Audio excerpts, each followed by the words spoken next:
Bueno, seguimos en Economía 4D, queda abierta la pregunta a Gustavo Marangoni, en un ratito ya vamos a estar hablando de eso, pero vamos a pasar ahora un poquito al debate sobre el presupuesto. En la apertura te contábamos cosas que además hace semanas que venimos hablando del presupuesto, es el gran tema, ya es ley, ya se aprobó. Vamos a arrancar con, ya los presenté, diputados que estuvieron en el debate en la Cámara de Diputados por el presupuesto, que votaron a favor, que votaron en contra, y a escuchar un poco las posiciones. Arranco acá a mi izquierda con Fabio Ketglas, ¿sí?, de la UCR, Cambiemos. Bueno, tu visión acerca del presupuesto, obviamente acompañaste. Sí, acompañé.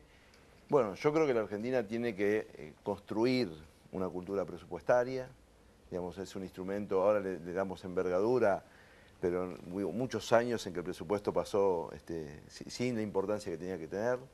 Y una cultura presupuestaria que incluya la idea de razonabilidad presupuestaria, ¿no? O sea, yo no soy contrario a la posibilidad de que el gobierno tenga déficit eventualmente si tiene que mover la economía en algún momento, etcétera, pero la idea de razonabilidad presupuestaria. Vos no podés agarrar un ciclo de 100 años y decir en 100 años tengo solo 7 u 8 años de superávit, porque a la larga lo que estás haciendo es deteriorando todas las instituciones económicas, la moneda, la confianza, etcétera. Y como la verdad que la Argentina es un país globalmente descapitalizado, o sea que precisa aumentar la tasa de inversión pública y privada y generar condiciones para profundizar su mercado de capital, etcétera. La idea de cultura presupuestaria es un basamento que yo creo que las fuerzas políticas deberíamos coincidir en eso. Después, la idea de cero, de déficit cero, esa idea así un poco fetiche, de que, etcétera, a mí siempre me suena, me da un regusto, porque la economía tiene su propia dinámica y me gusta más hablar de presupuesto que tiende a cero, digamos, ¿no?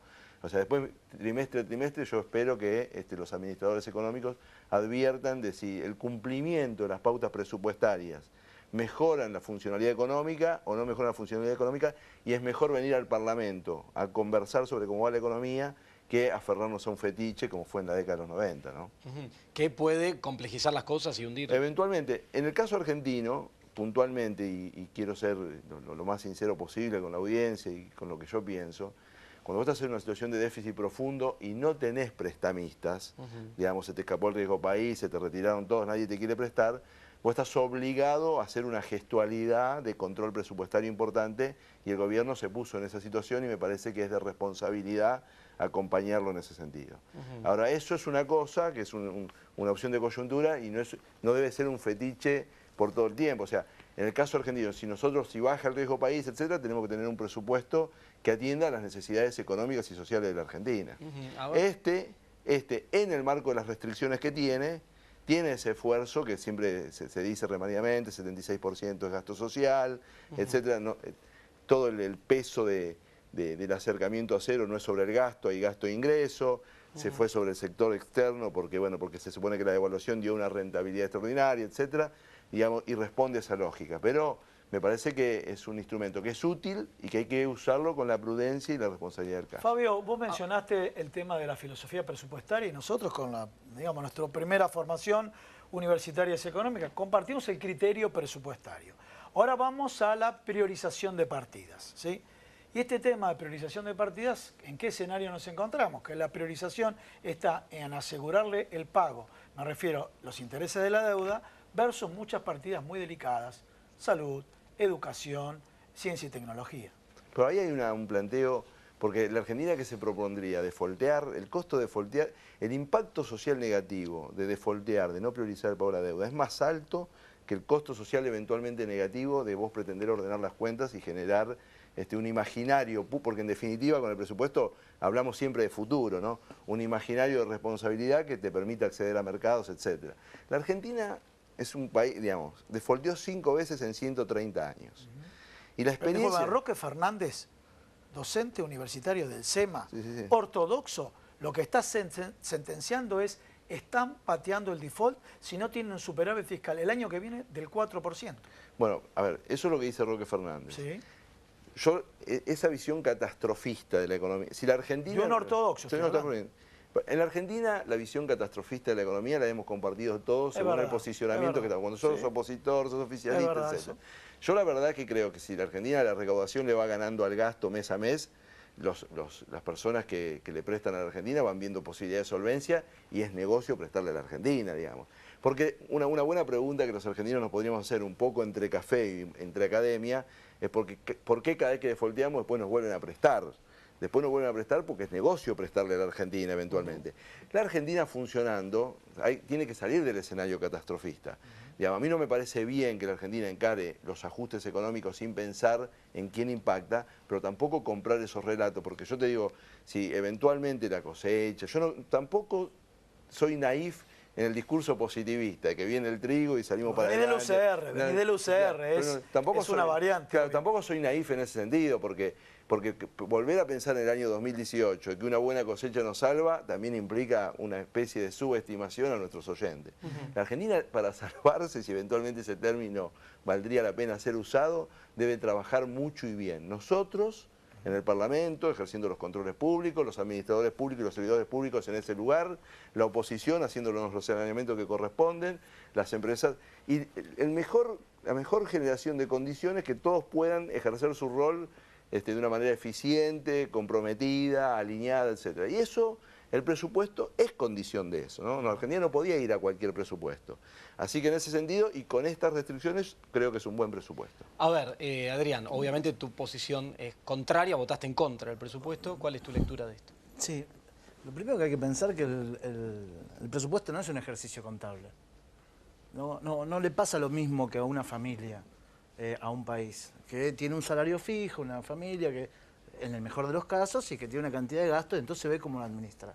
El presupuesto debería ser un ejercicio económico donde lo que se tiene que hacer es tratar de proyectar, es una planificación política sobre las variables económicas para proyectar una economía que genere mayores niveles de riqueza. Que por eso nos vuelven a prestar sistemáticamente, porque la Argentina es un país absolutamente rico en sus potenciales productivos y económicos. Entonces, no es un ejercicio contable, no había otra alternativa que este presupuesto. La verdad que eso es, por lo menos, una apreciación muy parcial, y lo que tendría que hacer para que todo funcione en la normalidad que plantea el diputado es que, en principio, este gobierno debería hacer por lo menos una autocrítica. Después de 36 meses, de 30 meses de gestión de Mauricio Macri, donde, como bien se decía acá, volvemos a una situación que parecía alojada ya en lo lejos de la historia, que el presupuesto, la partida más grande o la segunda partida más grande del presupuesto, sean los intereses de la deuda. Esto tiene que ver con los 200.000 millones de dólares que se endeudó este gobierno. Que endeudó este gobierno y que ninguno, o prácticamente ninguno de esos dólares, fue direccionado a la cuestión productiva. Te van a decir que es por la pesada herencia, Pero ¿y la pesada herencia, ¿por qué le financiaste la timba al sector financiero? Que fue lo único que sucedió con esos 200.000 millones de dólares. Entonces digo, me parece que lo que hay es una idea de este gobierno que podemos tomar el caso de Pharmacity, como se hablaba en la cuestión, en el bloque anterior, que es un concepto que es la liberación absoluta de la economía y de los mercados.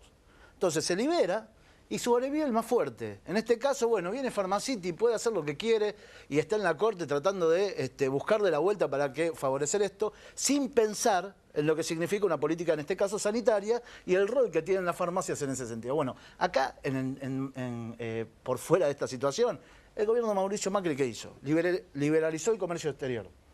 Entonces, cualquiera puede hacer cualquier cosa en términos de importaciones y exportaciones.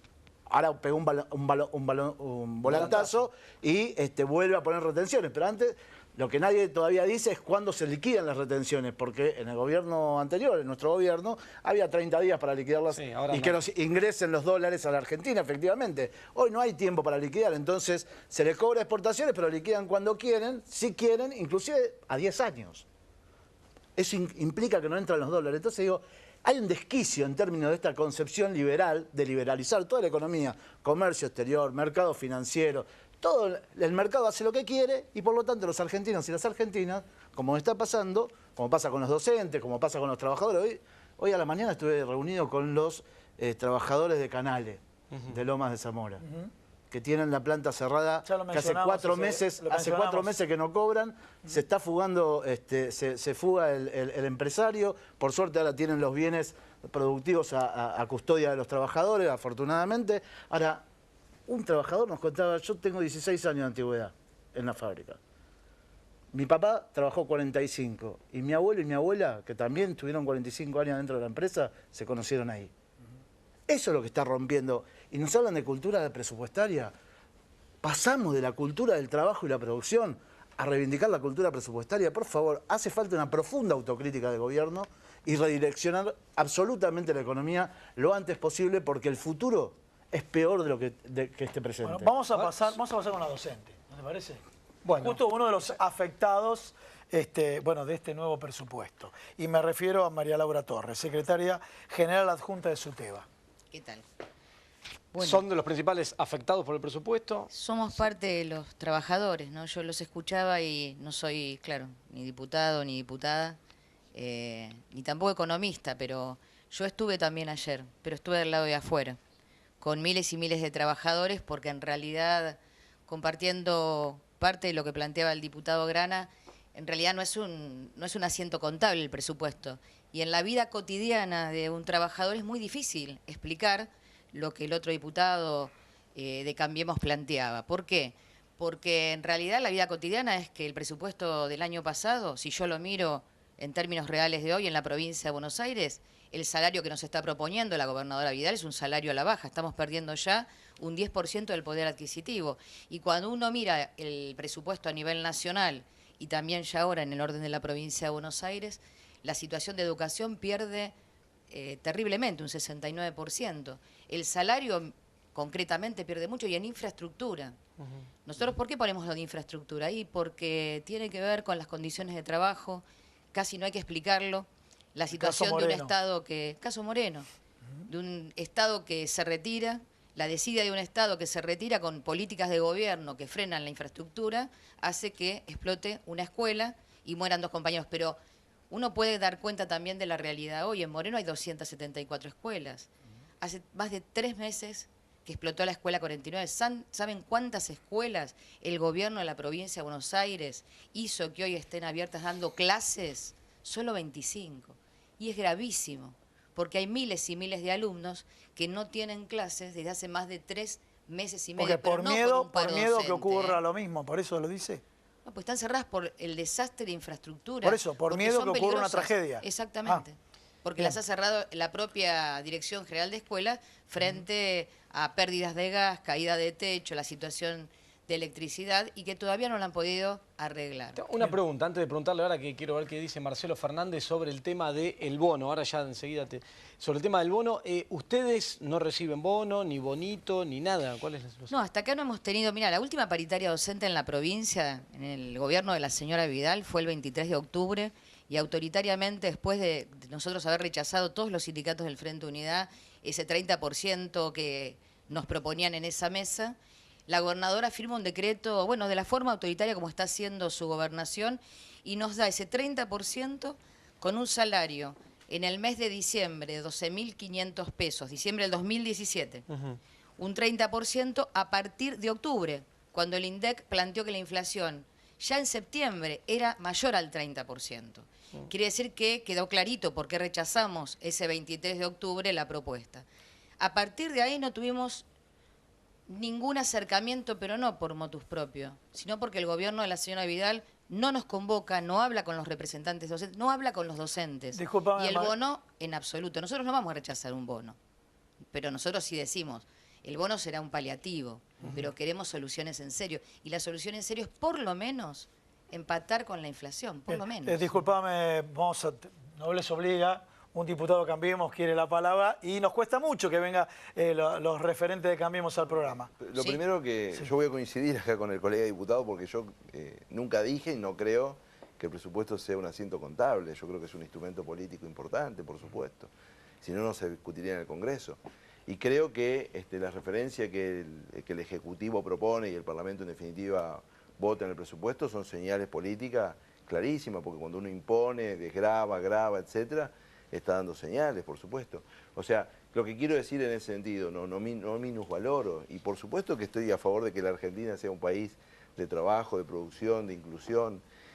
Argentina, en el periodo político anterior, que es un periodo de comparación, pero digamos, a lo largo del tiempo ha venido creciendo en su gasto público de 25 puntos promedio de gasto público consolidado en la década del 90, 27, 28, a 40 y pico. Eso se pudo sufragar razonablemente bien cuando los precios de nuestros productos de exportación eran extraordinarios en algún momento y se impusieron las retenciones y pudimos tener ingresos extraordinarios. Después eso dio un déficit que fue persistente en el gobierno anterior y que nosotros heredamos y lo seguimos teniendo, y que no se puede sostener en el tiempo.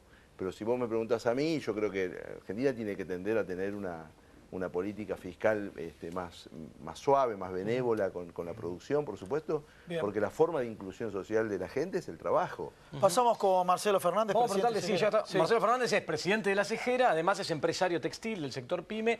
Dos cositas. Disculpa, quiero ver. primero, Sí. el título.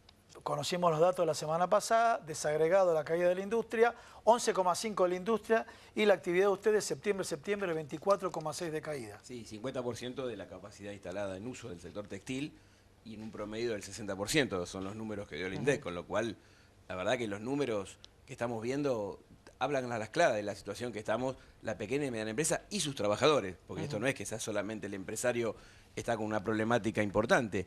Y relacionando con tu pregunta, Agustín, del bono, es claro que si estos números son oficiales y no son políticos, o no son de chicanas, o no son de llorones, sino que son números que dan el recuperado INDEC, el que decían que había que recuperar para que tengamos noción de cómo estábamos, están hablando que se perdió poder adquisitivo al salario, pero también se dio una caída en la actividad.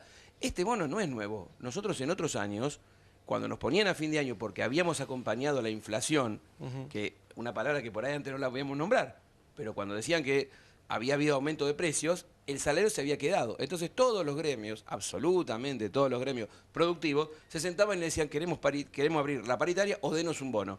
Y nosotros lo pagábamos. Fíjense que no hubo conflictividad, ni me tocó a mí recorrer todos los medios que uno está recorriendo ahora para explicar que la situación no es que no queremos, sabemos que debemos recuperar el salario porque vivimos de los consumidores, vivimos de lo que el trabajador gasta, con, por supuesto, presencia del producto nacional en la góndola o en la vidriera, ¿no?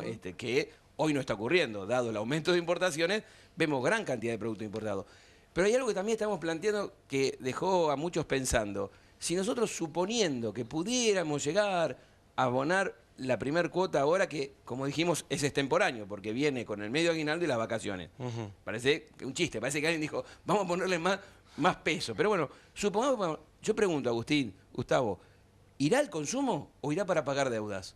Porque Claro, bueno. no sea en definitiva que hagamos un esfuerzo terrible las pequeñas y medianas empresas y le vuelva al Estado o le vuelva a las empresas privadas o le vuelva a las tarjetas de crédito al sector financiero, que en definitiva la gente que está endeudada seguramente va otra vez a cubrir su problemática y no a consumo, porque no dicen, señores, quédense tranquilos, esto habla del consumo, no hay una medida de reactivar los sectores. Y cuando se decidió esto del bono, ustedes, no digo CEGERA, las pymes en general, hay otras asociaciones, ¿fueron convocadas, fueron parte de la discusión? No nos tocó a nosotros y nosotros lo decimos siempre, el gobierno cita y se sienta con quien le parece.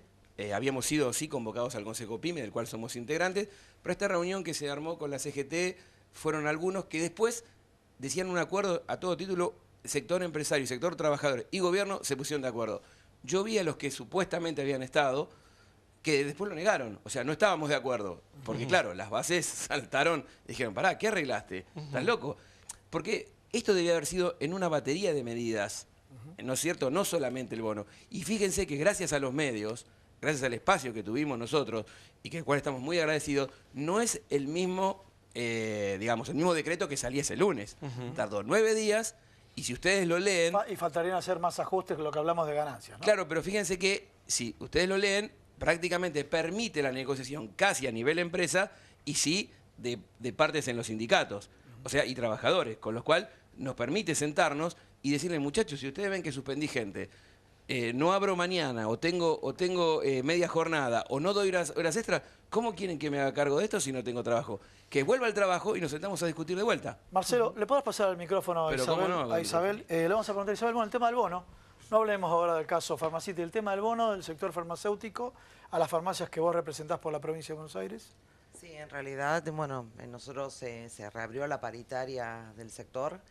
A la farmacia le está costando muchísimo, como te dije anteriormente en el bloque anterior. Nosotros dependemos absolutamente, más del 50-60% del ingreso de la farmacia viene del orden público a través, en el caso de la provincia de Buenos Aires, desde que IOMA nos pague en tiempo y forma, y también de la actualización. Nosotros tenemos dispensa de medicamentos oncológicos para los afiliados del IOMA. Estamos cobrando lo mismo los farmacéuticos que cobrábamos el 7 de diciembre del 2015. Oncológicos. ¿Sí? Por la dispensa de un medicamento oncológico a los farmacéuticos se nos paga 40 pesos. Lo mismo que en diciembre, 7 de diciembre del 2015. Hace 3 años que lo planteamos, con notas, con reclamos, con reuniones, y la realidad, la farmacia no es una empresa, pero es, digamos, servicio, y si lo tenemos que equiparar económicamente, es no una pyme, una mini pyme. Bien. ¿Sí? Y la Clarísimo. realidad que hoy también, para sostener a nuestros jubilados que no les alcanza lo que cobran, aumentaron, además de bajar la caída de medicamentos como hablamos recién, aumentaron estrepitosamente las cuentas corrientes, o sea, lo que conocemos como fiado. Así que estamos en una situación bastante Compleja. delicada. Bueno, Retomamos un segundo el aspecto político de esto, la arista política del tema económico. Gustavo, hablábamos antes del año que viene, vos, bueno, tenés una consultora, hacen mediciones. ¿Qué estás viendo de escenario político en el marco de todo esto? a ver, disculpa, quiero agregar a todo esto, porque mencionaste vos el tema económico. Y el tema económico, tal vez no coincidís, pero escuché a algunos analistas, el tema económico hizo que se fortalezca la imagen de la expresidenta Cristina Fernández de Kirchner. Y por otro lado también que se debilite la imagen del presidente Mauricio Macri, que en su momento, hasta hace muy poco tiempo, el año pasado, apuntaba a la primera vuelta. Bueno, ahora sí, ¿cómo lo ves? Hoy hay dos polos, ustedes lo han explicado bien. La expresidenta y el presidente actual tienen redondeo, pero digo 30% de intención de voto, un poco más. Hay una diferencia técnica de más 2, menos 3 puntos, pero 2 puntos, digamos, a favor de la expresidenta y un 60% de imagen negativa de parte de ambos. Hay un 40% que está entre otras expresiones, no sabe, no contesta, etc.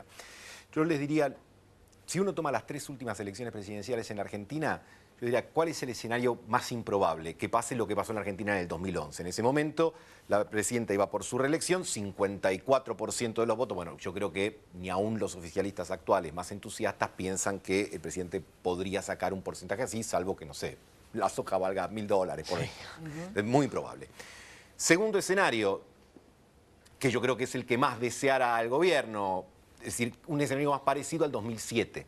En ese momento, la primera elección de la presidenta Cristina Fernández, que sacó el 45% y una oposición muy atomizada en 2 o 3 partes, bueno, ahí podés ganar en primera vuelta sin tener la mayoría absoluta. Y el otro, esto es una opinión por supuesto subjetiva, es que yo veo más probable con la fotografía de hoy, balotaje nuevamente. Es decir, una instancia en la cual nadie tenga los votos suficientes de acuerdo a lo que establece el sistema electoral de nuestra Constitución, 40% más 10 puntos de ventaja, o 45 y un voto más, entonces el tema de un segundo voto. Ahí hay que ver cómo reacciona, insisto, frente a la foto de hoy, cómo termina siendo la película, en ese 40% que o bien puede encontrar una candidatura alternativa o puesto a elegir, digamos, como en la clase turista del avión, pasta o pollo, dice, bueno, es esto lo que hay, y frente a esto voy a privilegiar. Pero ahora, determinados en valores. este análisis, ¿no? Que hay un 40% que todavía no se decide o que mira de afuera. Que la ve no hay lejos todavía. Ninguna chance para la famosa avenida del medio que se hablaba en algún momento, una alternativa entre esas dos que puede estar representada por Sergio Massa o por algún Ahí otro. tiene un 10% de intención de voto, digamos. Ajá. Con lo cual la distancia es apreciable Bueno. hoy. Por eso insisto, a ver, la política como la economía es algo dinámico. Hoy es esto. Entonces siempre es difícil. En general, los politólogos como yo o los economistas como ustedes, siempre tenemos la presión de proyectar, ¿no? De cómo Armar es el futuro. escenarios, armar escenarios. Che, ¿cuánto va a estar el dólar? Sí, Uy, claro. qué sé yo, hermano, si yo supiese, ¿quién va a ganar las elecciones del año que viene? No lo sé, salvo que vos hables desde el gusto, lo cual es muy legítimo. Me gustaría que gane fulano. Ahora, si yo tengo que ser, ¿quién va a ganar? Bueno, no lo sabemos porque justamente se trata de una cuestión social, voluble, cambiante, etcétera.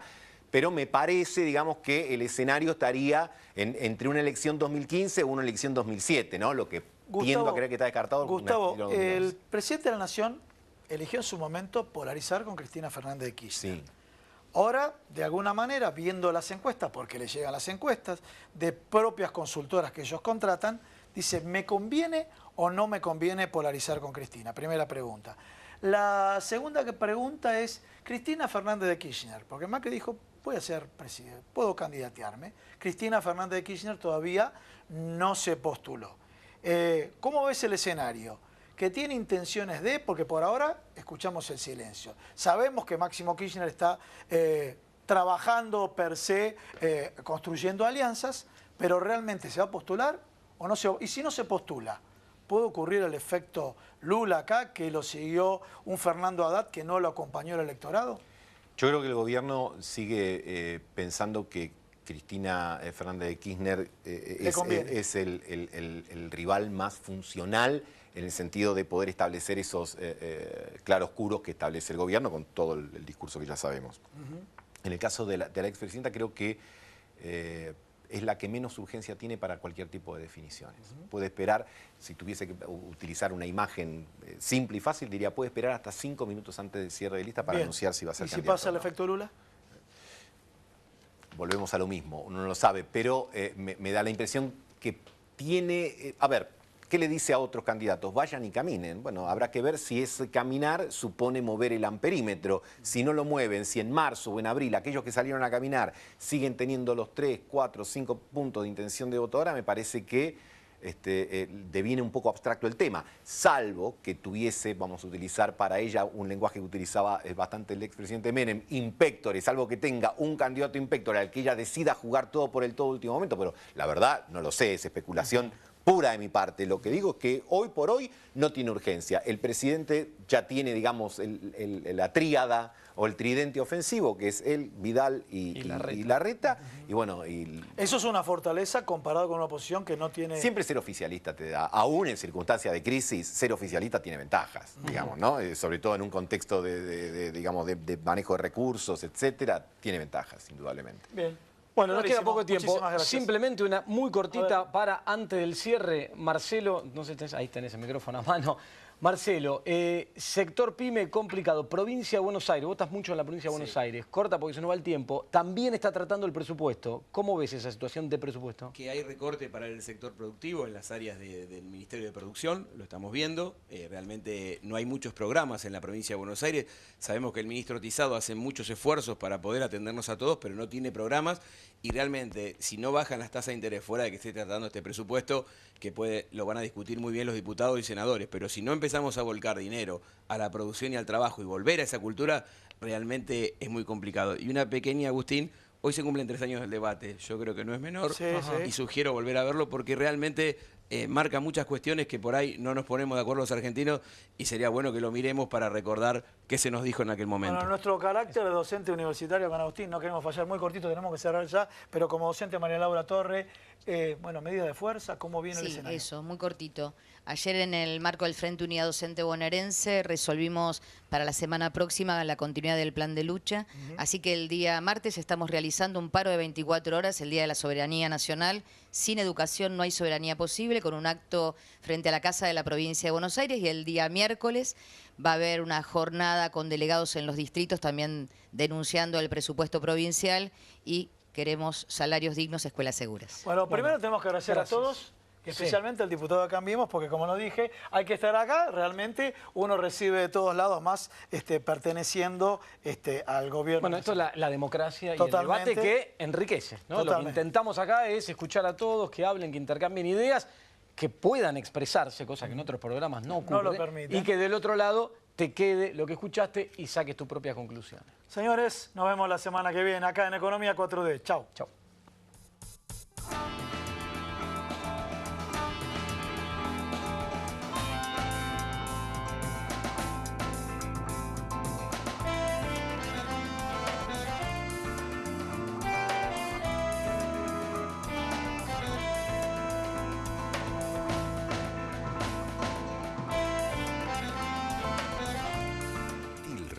Es artífice de un proyecto solidario, colectivo y social.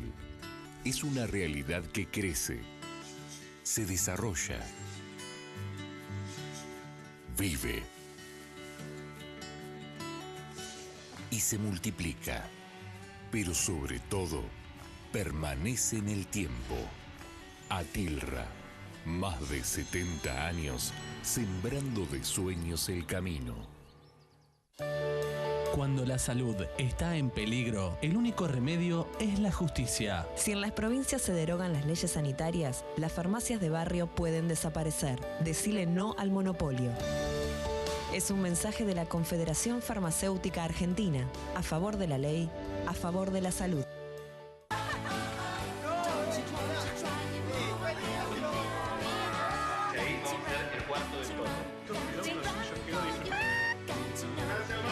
Para cada uno, crecer es algo distinto. Lo importante es tener quien te acompañe. Me parece que hice un video. Banco Ciudad te quiere ver crecer.